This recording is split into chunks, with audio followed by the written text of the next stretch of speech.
বলেছি 10 মিনিট সময় নেব আল্লাহর কৃপায়। কত বললাম? হাতে গোনা 10 মিনিট। আমার 100-150 যত ইউটিউবার আছে আমি পশ্চিম বাংলার ডাকবো, লাইভ চলবে, গোটা পৃথিবী দেখবে। আর তোর যতগুলো দালাল চ্যানেল আছে সবাইকে ডেকে লাও, তারাও লাইভ দেবে। আমি 10 মিনিটের ভেতরে প্রুফ করে দেবো এই নাজিয়া ইলাই খান মুসলমান নয়। চ্যালেঞ্জ এটা। শুধু ইয়ে নয়, তসলিমা নাসরিনকেও প্রুফ করিয়ে দেবো। আর একটা খুব বড়বড় করছে, লাপাচ্ছে, তার নাম সুবুই খান। এই মেয়েটা হিন্দি চ্যানেলে আসে, বড় খারাপ খারাপ কথা বলছে। अरे मुसलमान में 4-4 शादियां करते हैं और तुमको हम दिखा देंगे बिहार में एक सनातनी बहन ने अपने बाप से शादी कर ली। अब बताओ, আপনাদিকে আমি প্রমাণ দিয়ে যাচ্ছি।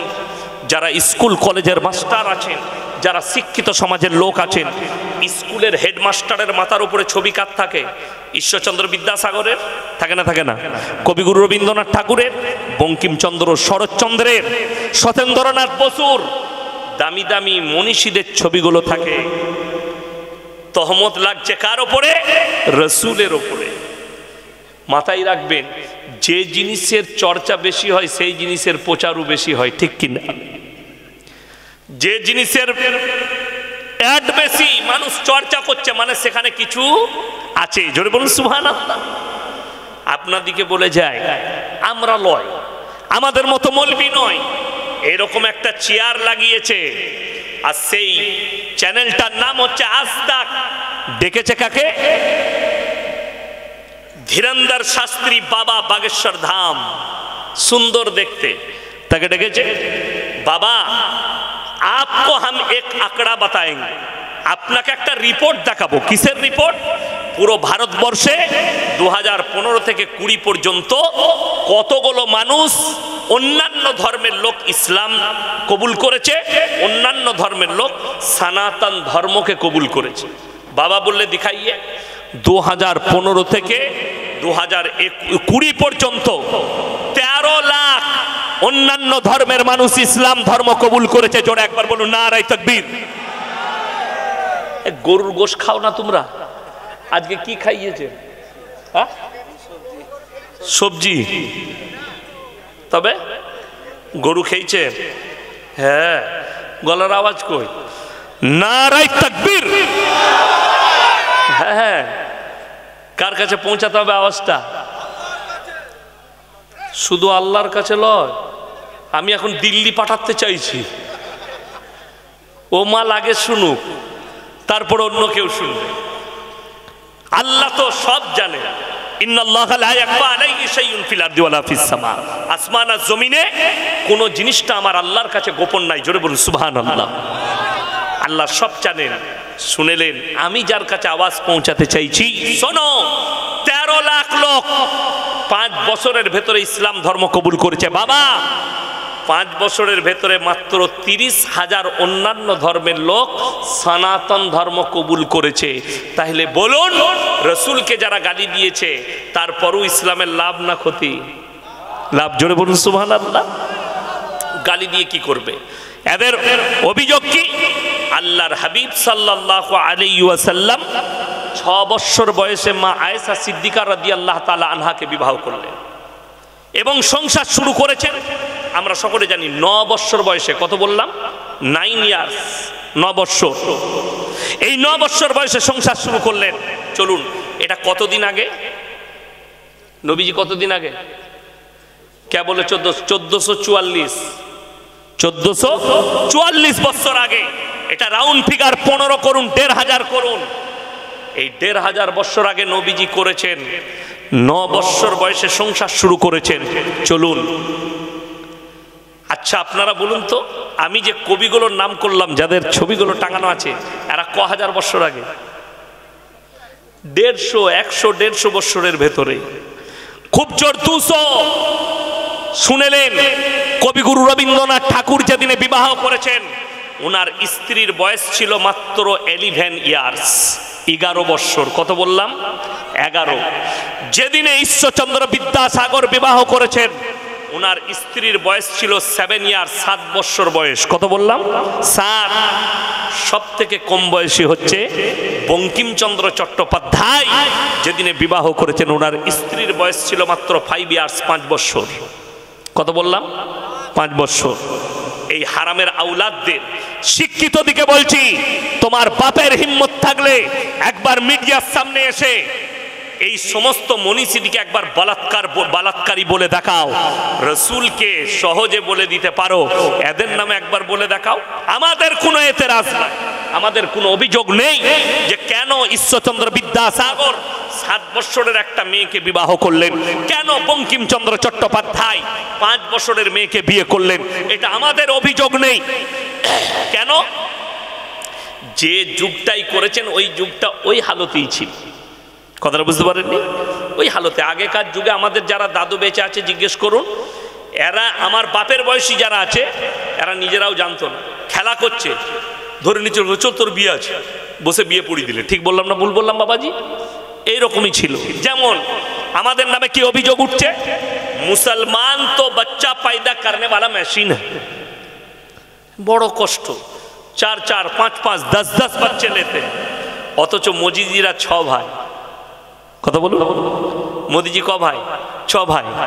যোগীজিরা 7টা ভাই, তাগাড়িয়া 10টা ভাই। তারপরও দোষ হচ্ছে ইয়াসিনের। বড় কষ্ট। আমার মেয়ে স্কুল থেকে এসে বলছে, আব্বা আমরা ভারতে 18%। আমি বলে হ্যাঁ মা, আমরা হিজড়ের ছেলে হই। কি করবো? আমার বাপও শুনেছে 18, আমিও শুনছি 18। আবার দোষ আমাদেরই, বলছে এরা 10টা করে ছেলে পয়দা করে। তা মালগুলো গেল কোথায়? ওরাই যায়। শুনেন, বেঈমান কাফের দিকে সুযোগ দিবেন না। সবাই হাত তুলে বলুন তো ইমানের উপরে টিকবো? জোরে বলুন ইনশাল্লাহ। আপনি ইমানের উপরে টিকেন, বেঈমান কাফের চাকা আল্লাহ তাদের ওপর দিকে ঘুরিয়ে দিবে। আপনি ইমানের উপরে টিকেন, দেখুন তারা কতটা কামিয়াবি লাভ করেছে। আজকের যুগে আপনি প্রশ্ন করেন, একটা মৌলবীকে প্রশ্ন করেন, করেন না? করেন না? করবেন, করার অর্ডার আছে। কিন্তু আপনাকে যখন বলি বাবা 5 ওয়াক্তের নামাজ পড়ো, আপনি বলেন হুজুর সময় হচ্ছে না। বলেন না? বলেন না? হুজুর নামাজ পড়ে কি হবে, এই প্রশ্ন আপনি করেন আমাদিকে। আমি অনেকগুলো উত্তর দিয়ে গেলাম, কিন্তু শুনেলেন কোনোদিন এই প্রশ্ন করেছেন?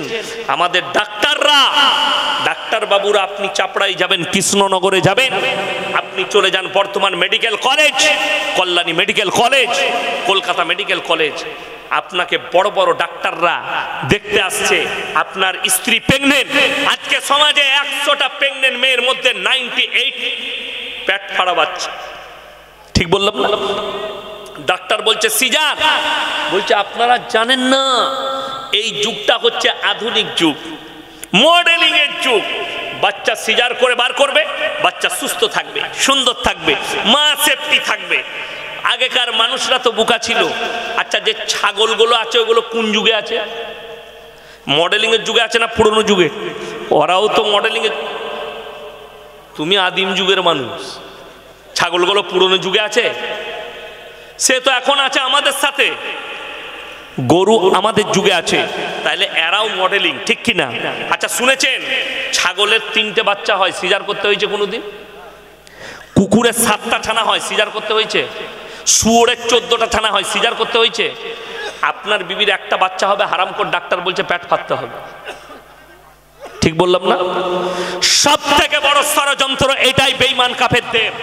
এদের ইজ্জতকে হানি করে দাও, এদের ইজ্জতকে বেইজ্জতি করে রেখে দাও।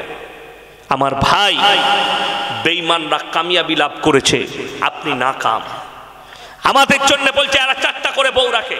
হাত তুলেন তো, 4টা বউ কার কার আছে? আছে কারুর? একটাতেই ঝামেলা শেষ নাই। দিল্লি কা লাড্ডু, জো খায়গা ও ভি পস্তায়েগা, জো না খায়গা ও ভি পস্তায়েগা। ঠিক বললাম না?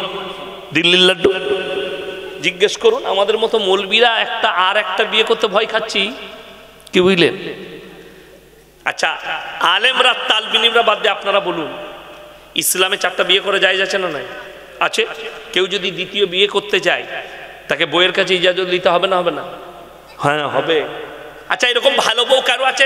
রাতের বেলায় গিয়ে বলবেন জলসা শুনে, আমি না কালকে আর একটা বিয়ে করবো, তোমাকে চুমু খাবে না ঝাঁটা করে মারবে? ভাই অত সহজ নয়। বিবির কাছে ইজাজত লিবার প্রয়োজন নাই, বিনা ইজাজতে আপনি বিবাহ করতে পারেন। মায়েরা মনে মনে ভাবছে আচ্ছা আটকুড়োর বেটা মৌলবীকে হুজুররা দাওয়াত দিয়েছে, কিন্তু বিয়ে করার কথা বলছে। আরে আমার পুরো কথাটা শুনেন। আর অনেক যুবক মনে মনে করছে এই রকম হুজুরকে দাওয়াত দিবি, কাল সকালে আমি দীপালিকে করব, তুইও মার খাবি আমিও খাবো না। আল্লাহ তাআলা নিষেধটা বিবির কাছে নেই, বাধাটা বিবির কাছে নেই, বাধাটা আল্লাহ তাআলা দিয়েছে তোমার দিলের মধ্যে। যদি মনে হয় দুটো বিবিকে সমান চোখে দেখতে পারবো না, তোমার জন্য একটাই বিবি যথেষ্ট। জোরে বলুন সুবহানাল্লাহ। তোমার দিল যদি বলে আমি দুটো বিবিকে সমান চোখে দেখতে পারবো না, একটাই বিবি যথেষ্ট। বড় কষ্ট লাগে একটা মুসলমান, একটা মৌলবি, সে যদি দুটো বউ রাখে, একটা মুসলিম যদি দুটো স্ত্রী রাখে এবং দুটোই স্ত্রী হালাল, হারামখোরদের মাথায় ব্যথা। আর এই হারামখোররা রাস্তায় একটা রেখেছে, দেহ ব্যবসার আড্ডাখানায় একটা রেখেছে, সব জিনাখোরগুলোকে যেখানে জিনা করা হয় বিনা বিয়েতে 10টা রেখেছে। ঠিক বললাম না ভুল বললাম? আর আমরা বিবাহ করে দুটো রাখলে তবে আমার দুটো বউ লয়, এটা ভাবেন না, খুব বিপদ। আবার আপনারা প্রচার করে দিবে হুজুর বলে গেছে হুজুরের দুটো বউ, শেষকালে আমি আমার বউয়ের কাছে ফেরে পড়ে যাব, আমাকে বলবো আর একটা বউ কোথায় রেখেছো বলো, চাপড়াই না কোথায়। ওই জন্য আমার দুটো না, আমি খালি উদাহরণ দিচ্ছি আপনাদিকে। আমরা দুটো বউ রাখলে ঝামেলা, অপরাধ। আর তোমরা 10টা মেয়ে রাখলে অপরাধ নাই, জিনা করে। একটা ঘরে বিবি, হোটেলে একটা, বাজারে একটা, পতিতালয়ে একটা রেখে দিয়েছে। ওই জন্য ইসলাম হচ্ছে পরিষ্কার পরিচ্ছন্ন, সুন্দর এবং উদারতায় পরিপূর্ণ। ইসলামে বাড়াবাড়ি নেই। আমার মায়েরা শুনেলেন, ইসলামের আইন কানুনকে খারাপ চোখে দেখবেন না। বেঈমান কাফেররা কত ঠান্ডা মাথায় কাজ করেছে আপনি অনুভব করতে পারবেন না, অথচ সেইগুলোকে আপনি ইসলামের আখলাক মনে করেছেন। আজকে আপনারা বলুন তো, আপনাকে আমি কৃষ্ণনগরে দেখিয়ে দেবো 25শে ডিসেম্বর কতগুলো মুসলিমদের ছেলে খালি গির্জায় গিয়ে আশীর্বাদ দিতে গেছে। বর্তমান টাউনে দেখিয়ে দেবো, কলকাতায় দেখিয়ে দেবো, হাজার হাজার মুসলিমদের ছেলে এই জানুয়ারি মাসে গাড়ি ভাড়া করে ফিস্ট করতে যাচ্ছে, যাচ্ছে না যায়নি? হারাম। কোরআনে আছে গায়রিল মাগযুবি আলাইহিম ওয়ালাদ দাল্লিন। মাগযুম মানে ইহুদি আর দাল্লিন মানে নাসারা। এই দুটো দলই পদভ্রষ্ট, আর এদের যারা অনুসারী হবে তারাও পদভ্রষ্ট হবে। আপনি জানুয়ারি মাসে পালন করছেন, আচ্ছা বলুন রমজান মাসে টাকা জড়ো করে গোটা গ্রামের মানুষ একসাথে ইফতারি করলে গুনাহ না নেকি? নেকি হবে। আপনি সেইটা করবেন না, বেঈমান কাফেরের আখলাক নিবেন। তারা এমন ভাবে আপনার ব্রেনে ঢুকিয়েছে, আপনি ওটাকে মেনে নিয়েছেন। লটারির টিকিট কাটা হারাম না হালাল? হারাম। মুসলমান লটারিও কাটছে, লটারিও বিক্রি করছে, চাপড়াই দেখিয়ে দেবো। ঠিক বললাম না ভুল বললাম? আপনার বাজারে দেখিয়ে দেবো মুসলিম যুবক লটারি বিক্রিও করছে, লটারি কাটছে, হারাম জানার পরেও। কে চাপিয়েছে আপনার মাথায়? বেঈমান আর কাফের। আপনি সহজে টাকা পাবেন।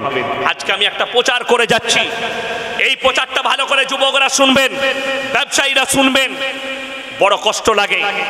সাইবার অ্যাটাক হচ্ছে পশ্চিম বাংলায়, সাইবার অ্যাটাকটা হচ্ছে মুসলমানদের কাছে, বেঁচে বেঁচে আপনার কাছে হচ্ছে।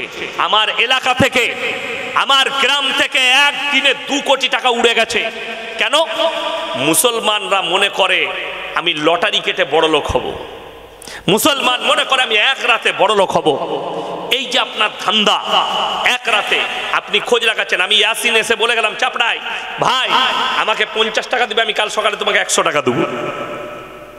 আপনি আর খোঁজ নিলেন না এই টুপিওয়ালা লোকটা দিবে কোথা থেকে, চুরি করে, কারু মেরে নিয়ে। আমার ভাই, বড় বড় কোম্পানি, আমি সেদিনে সার্চ করলাম, ভীমা কোম্পানি, এটা ফ্রান্সের একটা বড় কোম্পানি, যার গোটা পৃথিবী জুড়ে 6000 ব্রাঞ্চ আছে, যার আন্ডারে 2,13,000 লোক কাজ করছে। এবং তার আমি একটা বার্তা পড়লাম, ইংরেজিতে লিখেছে, সেটাকে বাংলা করে পড়লাম। কি লিখেছে? আমার নামে পৃথিবী জুড়ে ফরওয়ার্ড হচ্ছে, আমার কোনো অ্যাপস, যে অ্যাপসের দ্বারা ব্যবসা হয় এরকম অ্যাপস আমার নাই, ডাইরেক্ট ব্রাঞ্চ আছে। ব্রাঞ্চের দ্বারা ব্যবসা হয়, অ্যাপসের দ্বারা নয়। অ্যাপস খুলেছে, ওই অ্যাপসের মধ্যে আপনাকে জয়েন করা হয়েছে, সেখানে আপনার অ্যাকাউন্ট দেওয়া হয়েছে, আপনি পয়সা দিলেন, কাপড়ের ব্যবসা দেখাচ্ছে, অন্য একটা ব্যবসা আপনাকে লঞ্চ করে দেখিয়ে দিচ্ছে। আপনি 15,000 দিলেন, এক সপ্তাহ পরে আপনাকে 17,000 আপনাকে 20,000 ফেরত দিল। আপনি 1 লাখ টাকা দিয়েছেন, 15 দিন পর আপনাকে 2 লাখ দিল। আপনি দেখলেন সালা দারুণ তো। আর এই ফেরে পড়ছে কারা? মুসলিমরা। যতগুলো ইউটিউবার টাঙিয়েছেন, কালকে এই বায়ানটা কাটিং করে ছাড়বেন আগে। গোটা পশ্চিম বাংলার মুসলিম যুব সমাজকে বলছি, যুবক থেকে তারা ধার দেনা করে স্ত্রীর জিনিসপত্র বেচে টাকা জড়ো করে ওখানে টাকা লাগিয়েছে। এক দিনের ভেতরে আমার গলসি থানা থেকে কয়েক কোটি টাকা লুট করেছে কোম্পানি। অথচ যারা বলবেন এর জন্য তাই সরকার, যে মুসলিম বলবে এর জন্য তাই প্রশাসন, জেনে রেখে দিবেন তোমাকে বেঁধে পিটানো দরকার, তোমাকে জেলের কুঠরিতে রাখা দরকার। সরকার 24 ঘন্টা মোবাইলে অ্যাড দিচ্ছে। সাইবার ক্রাইম থেকে সচেতন থাকুন, সাইবার অ্যাটাক হচ্ছে। আপনারা যে কোনো অ্যাপস আপনারা লোড করবেন না, সেইখানে ঢুকবেন না। আপনার মোবাইলে অ্যাপস দিলে আপনারা সেইখানে পৌঁছাবেন না, আপনাদের উপরে সাইবার অ্যাটাক হবে, আপনার টাকা লুট হবে। আর সেটাই হচ্ছে, আর মুসলমানরা ফাঁসছে। আপনাদেরকে বলে যাচ্ছি শুনেন, এগুলো বেঈমান কাফেরদের আখলাক। আপনার টাকা, আপনার পয়সা লুটতারাজ করবে। আচ্ছা আপনারা বলুন, সমাজে সব থেকে কম বেতন কার? কথা বলে না? ইমামদের। তাহলে যদি লটারি হালাল হতো, আমরা মৌলবীরা আগে কাটতাম না? কাটতাম না? আমরা আগে কাটতাম। হারাম বলে আমরা ধারে পাশে যাই না, আপনার ইমাম চাই না। যখন ইমাম সাহেব লটারি কাটে না, আপনি মুসলিম হিসাবে আপনি জানবেন আপনার জন্য হারাম, তার জন্য ইমাম কাটে না। যেখানে আপনাকে ব্যবসা দেখাচ্ছে, আমরা মৌলবীরা মাদ্রাসায় বেতন পাই, মসজিদে 6,000 বেতন পাই। যদি 3,000 টাকা এক সপ্তাহে পাই, আমি আর মসজিদে বেতন কাজ করব না? আমার বাপের মাদ্রাসায় কাজ করব আমি তো দেখবো 10,000 বেতন পেয়েছি, চল লাগিয়ে দে। 1 সপ্তাহ পরে 20,000, 2 সপ্তাহ পরে 40,000, 3 সপ্তাহ পরে 3 20 60। আরে আপনারা দেখতে পাননি পৃথিবী জুড়ে এত ফরওয়ার্ড হচ্ছে। যেমন বলে দিই, রিমি সার্কেল অনেক ছেলে খেলছে, আর অ্যাড দিচ্ছে কারা? ফিল্মের আর্টিস্টরা। আমি সরকারকে বলবো, ওই কটা হারামখোর আর্টিস্ট তারা লুডুর, আপনার লুডু খেলার অ্যাড দিচ্ছে, রিমি সার্কেলের অ্যাড দিচ্ছে। এই হারামখোর আর্টিস্ট গুলোকে আপনারা ফলো করছেন, এদিকে জেলের কুঠরিতে ভরা দরকার, কলার ধরে জুতো মেরে কতগুলো সমাজের লোকের জীবন ধ্বংস করছে। আর এরা নিজেদিকে বলছে আর্টিস্ট দিকে আপনারা দেখতে চান, সম্মান করেন। এই সমাজ যদি ধ্বংস হচ্ছে, এই ফিল্মের আর্টিস্টদের লেগে হচ্ছে, এদের জন্য সব রকম। আচ্ছা, সরকার গুটকার প্যাকেটে লিখে রেখেছে না রাখেনি? হানিকারক, ক্যান্সারের কারণ। অ্যাড দিচ্ছে কে? ইয়াসিন সাহেব। অ্যাড দিচ্ছে কে? শওকত সাহেব। তবে কে অ্যাড দিচ্ছে? ফিল্মের আর্টিস্টরা। সালমান খান অ্যাড দিচ্ছে, অজয় দেবগান অ্যাড দিচ্ছে, এরা অ্যাড দিচ্ছে। গুটকার অ্যাড, বিড়ি সিগারেটের অ্যাড। আর আপনি এদিকে চলার পথ ভেবেছেন। অনেক ছেলে, আমি কামরায় ছিলাম, হুজুর ফটো তুলব, সেলফি নিবে আমার, সেলফি নিচ্ছে আমার, কিন্তু চুল কেটেছে শুয়োরের মাথার মতো, প্যান্ট পড়েছে হারামখোর সালমানের মতো, আর ভালোবাসা আমাকে। এটা ভালোবাসা? ঠিক এক্স্যাক্টলি এরকম। আপনি মুখে বলছেন রসুলকে ভালোবাসি, রসুলের আখলাক আপনার কাছে নেই। না নামাজ আছে, না রোজা আছে, না দিনদারি আছে, না তাকওয়া আছে, না পরহেজগারি আছে, না আপনার বিবি বাল বাচ্চার মধ্যে পর্দা আপনি আনতে পেরেছেন, না আপনার বিবির মধ্যে পর্দা আনতে পেরেছেন। অথচ কোরআনে পর্দা করা ফরজ না ফরজ নয় বাবা? কথা বলে। পর্দা যদি ফরজ হয়, পর্দা আমরা করি। আচ্ছা আপনাদেরকে বলে দিই, অনেক জনের গায়ে লাগবে। চকলেট, একটা ছোট চকলেটের দাম কত? 1 টাকা। আচ্ছা, এটা খুলে বিক্রি হয় না, প্যাকেটের ভেতরে থাকে, সিল থাকে। খুলে যদি কেউ বিক্রি করে, সামনে রেখে কেউ কিনবে? আমি ভেবে দেখো, একটা 1 টাকা চকলেটে চকলেটটা যদি ক্যারি থেকে বার করে বিক্রি করে, আপনার কাছে তার ইজ্জত নষ্ট হয়ে গেল, আপনি আর ওই চকলেট কিনবেন না। আপনার বিবিকে, একটা নারীকে আল্লাহ কত মর্যাদা দিয়েছে, তাকে যদি আপনি খুলে বাজারে নিয়ে যান, তার ইজ্জত নষ্ট হবে না? ভেবে দেখুন। আপনি একটা চকলেটের ইজ্জত বুঝেছেন, আপনি নিজের মেয়ের ইজ্জত বুঝলেন না, আপনার বিটির ইজ্জত বুঝলেন না। একটা বাজারে যদি কলা ছিলকা, কলাটা ছিলে বিক্রি করে, আপনি আর সমাজের লোক আর ওই কলাটা কিনবে না। ধুলো পড়েছে, মাছি বসেছে, এটার ইজ্জত নষ্ট হয়ে গেছে। হাইরে মুসলমান, হাইরে পৃথিবীর মানুষ, একটা মেয়ে ল্যাংটো ঘুরে বেড়াচ্ছে, পেট আর পিঠ বার করে ঘুরে বেড়াচ্ছে, নিজের মাথার চুল খুলে ঘুরে বেড়াচ্ছে, নিজের বুক খুলে ঘুরে বেড়াচ্ছে, তাতে ইজ্জত বেড়ে যাচ্ছে। সামান্য কলার যদি ইজ্জত নষ্ট হয়ে যায়, একটা নারীকে আল্লাহ কত মর্যাদা দিয়েছে, আপনার বিবির কতটা ইজ্জত আপনি কি অনুভব করেছেন? কোনোদিন অনুভব করেননি। আপনি খালি ভাববেন বাড়িতে গিয়ে আমি বলে চলে যাচ্ছি। ইয়াসিন ভাই বলল চকলেটের, একটা চকলেটের প্যাকেটের ভেতরে না রাখলে আমি চকলেটটা কিনে খাবো না। একটা চকলেটের যদি এত মূল্য হয়, 1 টাকা চকলেটের ইজ্জত যদি এত হয়, আমার বিবির ইজ্জতের দাম কত, আমার মেয়ের ইজ্জতের দাম কত, আপনি একবার অনুভব করতে পারেননি। বিসমিল্লাহ।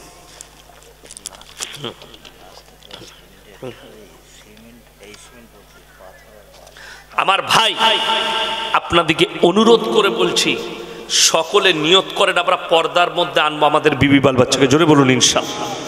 কোরআনে দিয়েছে পর্দা, নারী দিকে বলছে, মায়ের দিকে তোমরা পর্দায় এসো। আজকে দেখুন বেঈমান কাফেররা কিভাবে কামিয়াবি লাভ করেছে। আমাদের সমাজের কিছু শিক্ষিত মেয়ে, তারা ছোট পোশাক পরাটাকে বলছে এটা মডেলিং, ঠিক কি না? যদি ছোট পোশাক পরা মডেলিং হয়, এই চাপড়া থানায় সব থেকে বড় মডেলিং হচ্ছে কুত্তাগুলো, যারা কোনো পোশাক পরে না, তাদের থেকে বড় মডেলিং কেউ নাই, ঠিক কি না? কথা বলে, ওরা হচ্ছে সব থেকে বড় মডেলিং।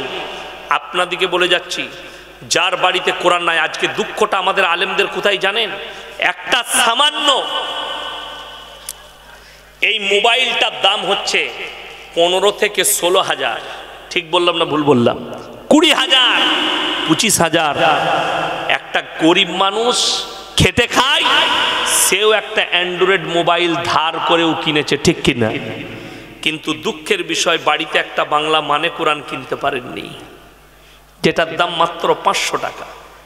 একটা বড় আলেমের লেখা তারবিয়াতের বই কিনতে পারেননি। আপনার বিবির হাতে নামাজ শিক্ষা বইটা তুলে দিতে পারলেন না, হে আমার বিবি তুমি কাল থেকে নামাজ পড়ো, নামাজটা শিক্ষা করো, পর্দা করো, আপনি তুলে দিতে পারলেন না। জানেন আখরি জামানায় হারাম আওলাদে পৃথিবীটা ভরে যাবে, আপনি রুখতে পারবেন না। হারাম আওলাদ এমন ভাবে প্রমোট হয়ে যাবে, কি করে? বেঈমান কাফেররা করবে। তারা নাম দিয়েছে ভ্যালেন্টাইন ডে, কাজ হচ্ছে জিনা করা। তারা নাম দিয়েছে রোজ ডে, কাজ হচ্ছে জিনা করা। তারা নাম দিয়েছে কিস ডে, কাজ হচ্ছে জিনা করা। প্রত্যেকটা চারা নাম দিয়েছে চকলেট ডে, কাজ হচ্ছে জিনা করা। এগুলো এক একটা জিনার প্রমোট। আর আমাদের যুবকরা মনে করছে এগুলো একটা প্রেম করার তরিকা, যেটা ইসলামের সম্পূর্ণ হারাম।